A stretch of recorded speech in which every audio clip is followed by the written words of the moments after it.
Hello and welcome to the United Community Channel. My name is Jack and this is your match preview for Brighton versus Manchester United in the Premier League. And we've got a lot to talk about on this match preview. We're going to talk about the defence. Is Maguire out and Ligt in? Big talking points there. We're also going to talk about the forward line. 3 players vying for 2 wide positions. Let's see who we go for in it. We're going to talk about Brighton and the threat that they pose. Of course, we'll give our predicted 11 and our score predictions as well. Please smash a like on the video, guys. Hit subscribe if you are new to the channel, and let's jump straight into it.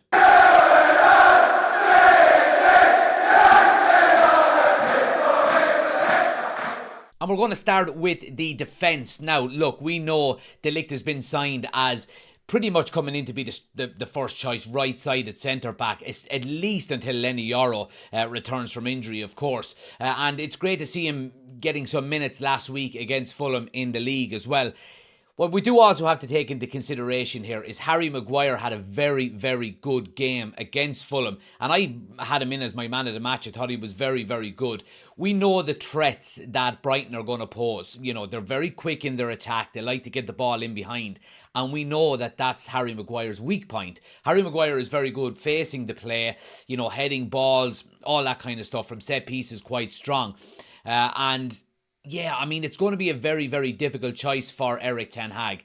Do you drop Harry Maguire and bring De Ligt straight in? We do know that ten Hag doesn't like to bring in players quickly into the starting lineup and start them. He tends to drip feed them in, and we've seen obviously De Ligt, you know, coming off the bench on the weekend, while we also seen Maguire just start straight off the bat. So it's going to be interesting to see. We know that De Ligt hasn't had a full pre-season with Bayern Munich before he came to United, whereas Maguire did go on the pre-season tour and probably was, you know, ready to start more so than De Ligt.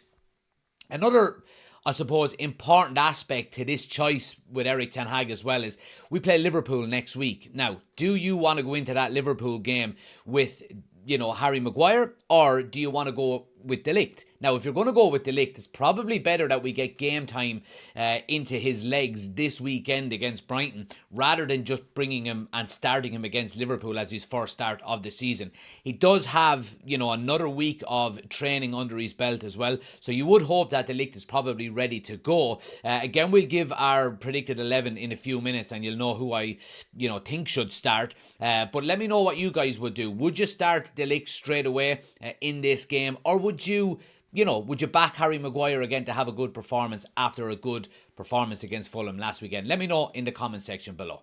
Now, next up, we're going to talk about winger headaches. Now, we do know, obviously, we've got 3 players vying for 2 wide positions at United at the moment. Now, of course, there are other players there, but you would say that the 3 main people that we're looking to get into 2 positions are Marcus Rashford, Garnacho and Ahmad. Now, of course, the 2 starting players last week were Ahmad and Rashford.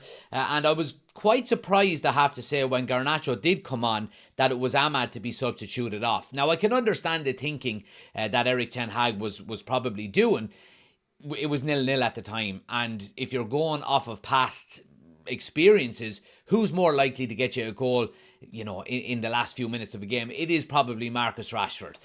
But I do think Ahmad looked very, very lively and very dangerous. I think the issue with Ahmad against Fulham last weekend was that a lot of the ball was going down the left-hand side, especially in the first half, and he didn't see an awful lot of the ball come his way.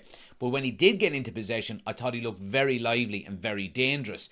Marcus Rashford as well, we mentioned it on the watch-along last weekend that, you know, he looked like he was buying into it a little bit more, is probably the best way of saying it.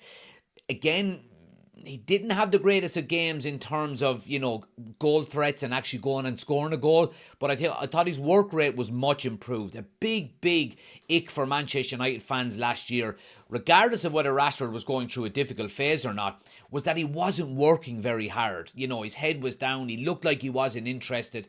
However, over the last 2 games, you know, obviously the Community Shield and then Fulham last weekend, he looked to be working an awful lot harder, and that's all you can ask for. If a player is not having a good spell, just work hard and get yourself through it, and he seems to be doing that. He worked back very well, an awful lot. He looked to run at full-backs and run at the defence quite well as well. He just didn't seem to have the same excitement about it than Ahmad did. Ahmad looked more dangerous and looked like more of a goal threat when he was doing it. Garnacho coming off the bench, looks sharp, and again another week of pre-season or another week of training under his belt between now and then.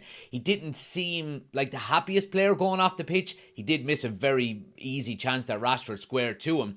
So it's going to be a headache for Erik ten Hag, but it's a good headache to have. We've got three very capable players of playing in them two wide positions, and as long as two of them are performing, it's up to the other person to really go and work hard and try get in. We're talking about Sancho and Anthony as well. I don't think they're anywhere near starting in either one of them positions for us. So again, we'll go into our predicted 11 in a few minutes, but it's a good headache for Erik ten Hag to have, and long may it continue going forward. Now let's talk about Brighton, and the one thing I would say about Brighton is that it's very rare that you get an easy game against Brighton. They've been a very well-run football club over the last few years, and they've got a lot of talent within their squad, even with them selling their players, and that's kind of their club model really, is to have a really good scouting setup, get these players in under the radar, build them up and then sell them on for profits, and that's the whole structure of their football club. And we do go into the game playing against them being top of the table. They had a 3-0 win last weekend, albeit it was against Everton. Everton did have a man sent off as well. From looking at the highlights of the game, I was impressed with a lot of the football that they played. They've got a lot of threats going forward in attack. Danny Welbeck is rolling back the years. He had a goal and an assist on the weekend, and Mitoma with the other goal as well for them. Obviously really good player there, and some real attacking prowess with them.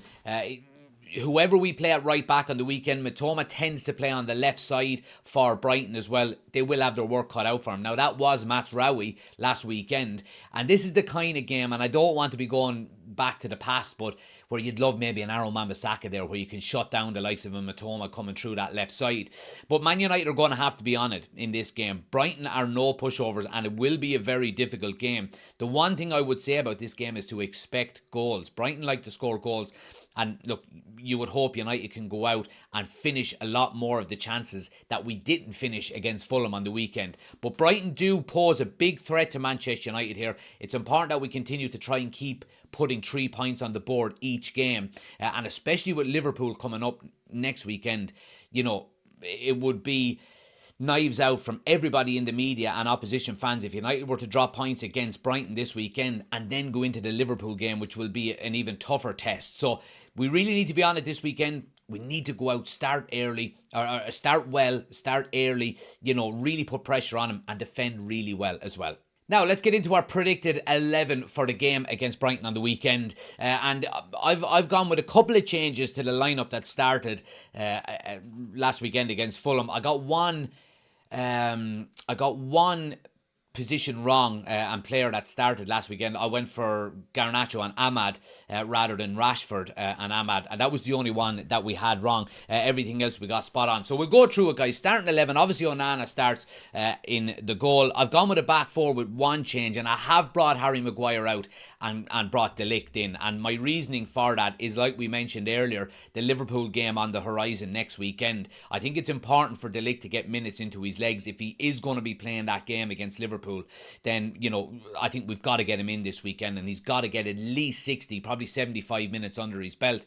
And you would hope at that stage that we can be leading the game by a couple of goals, take him off, get Harry Maguire on, and rest the Ligt for the following weekend. But other than that, it's the same. Mazraoui at right back, Delo at left back, and then Martinez to partner De Ligt. And again, that's very important, is if De Ligt is going to be that number one choice for right-sided centre-back, it's important that we can try and get maybe a connection going between Martinez and De Ligt there, and the more game time that they do play with each other, then the easier that will occur. Midfield remains the same for me, guys. Casemiro, Manu and Mason Mount. I thought Casemiro was very good against Fulham last weekend. Likewise, Manu, always puts in a solid performance. And Mason Mount is probably the one that I suppose some of the fan base were kind of criticising, saying he didn't have a good game. Look, I thought he played okay. I thought he played decent.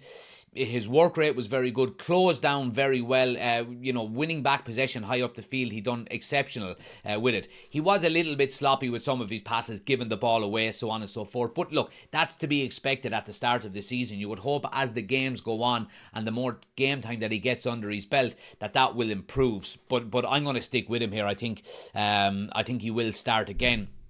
And again, what's the alternative? What have we got there? Is it going to be Christian Eriksen? Is it going to be Scott McTominay? I don't think so. I think Mason Mount will continue to get the nod. And the forward line then, guys, I've gone with Garnacho and Ahmad either side. Again, I think Rashford, not that he probably deserves to be dropped, but I think if we're looking at our most, how can we be as dangerous as possible going forward, I think it's got to be Garnacho and Ahmad. Now, there can be an argument there, and quite a strong one, that, we've seen last weekend Marcus Rashford's defensive work has been very good in the last few games. And, Brighton at times will be, on the attack against us. Is Garnacho going to track back as much as Marcus Rashford? I think he will.